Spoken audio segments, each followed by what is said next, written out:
रुको जरा सबर करो। ફાઇનલ વાત છે કે તારા ભીડિયારે લગ્ન કરવાના છે એમ ને? સૌથી પહેલાં તો આના વાર કલર કરવા જોઈશે, બરાબર? આના કરતાં કાળા વાળ તો આપણા બાના છે. ઉપરથી નથી આ બેન હિન્દી સમજતા, નથી ગુજરાતી સમજતા, તૂટેલ ભાંગેલ ઇંગ્લિશ તો તાર માય સમજે છે, તો આ બેન તો એ નથી સમજતા. હાથ પેઢીમાં, આપણી હાથ પેઢીમાં કોઈએ સ્પેનિશનું નામે નથી સાંભળ્યું.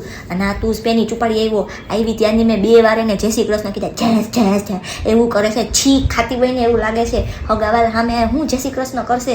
બીજું બધું તો ઠીક, આને રસોઈ બનાવતાય નહીં આવડે. હું ખાઈશ તું, અમે હું ખાઈશું, હાલો હું બનાવી દઈશ. ખાતા આવડશે એને હું બનાવી દઈશ. તો ઓલી લાકડીઓ લઈને રોજ સાંજે આપણે બધાને ખીચડી ખાવા જોઈએ છે. વિચાર તો કરી, લાકડીઓથી ખીચડી ઉપાડીને મોઢે સુધી માંડ પોક્ષતા હવાર થઈ જાય. ખાહે કે નહીં, ચારી બાજુ ખીચડી લોંદકાચ પાડશે ત્યાં બેઠી બેઠી. બીજું તો ઠીક, આના ઘરવાળા એરે હપ્પરની વાત કેમ કરશું? ત્યાં બધા છે એમ જ કરતા હશે, છીકું ખાતા હશે.